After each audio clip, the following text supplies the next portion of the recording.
Sinn Fein set for historic win in Northern Ireland election. The Irish nationalist party Sinn Fein is poised to become the largest group in the Northern Ireland Assembly for the first time.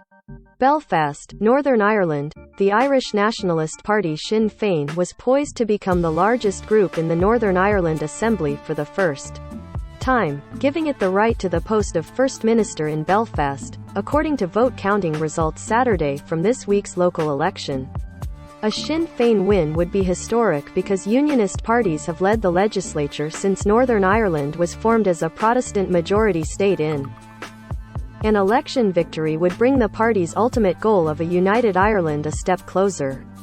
It's a milestone for a party long linked to the Irish Republican Army, a paramilitary group that used bombs and bullets to try to take Northern Ireland out of UK rule during decades of violence involving Irish Republican militants, Protestant loyalist paramilitaries in the UK Army and police.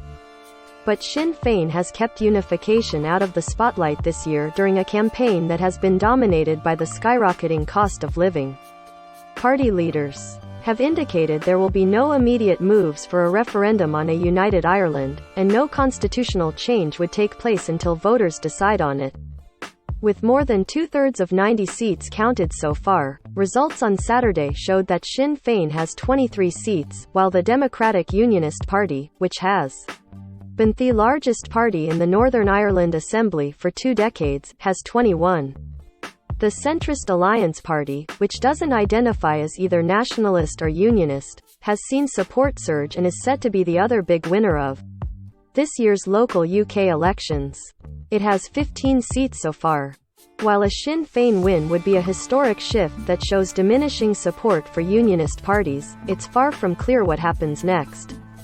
Under a mandatory power-sharing system created by the 1998 peace agreement that ended decades of Catholic-Protestant conflict, the jobs of First Minister and Deputy First Minister are split between the biggest unionist party and the largest nationalist one. Both posts must be filled for a government to function, but the Democratic Unionist Party has suggested it might not serve under a Sinn Féin First Minister.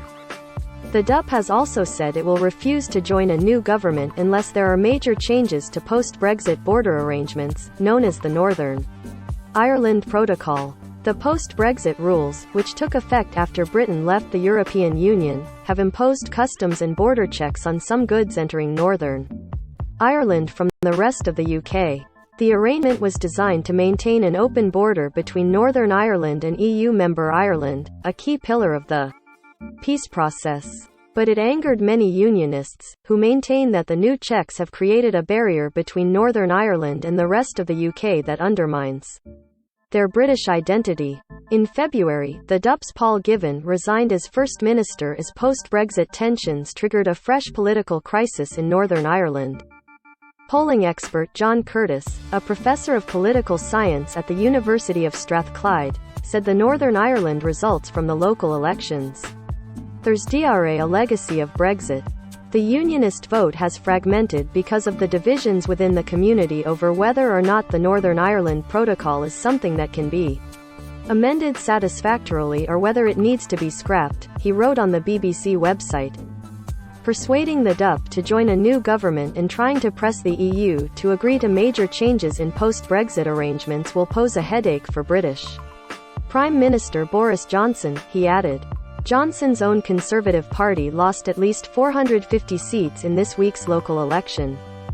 Sinn Féin Vice President Michelle O'Neill said it was imperative for political leaders to come together to form an executive, the devolved government of Northern Ireland, next week. There is space in this state for everyone, all of us together, she said Saturday. There is an urgency to restore an executive and start putting money back in people's pockets to start to fix the health service.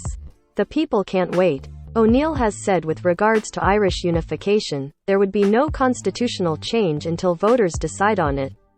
Sinn Féin leader Mary Lou McDonald indicated Friday that planning for any unity referendum could come within the next 5 years.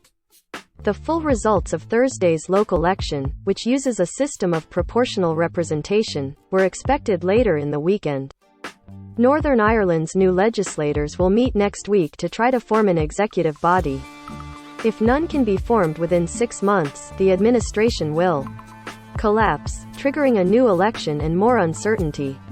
Way reported from London. Follow all AP stories on post-Brexit developments at https://apnews.com/hub/Brexit.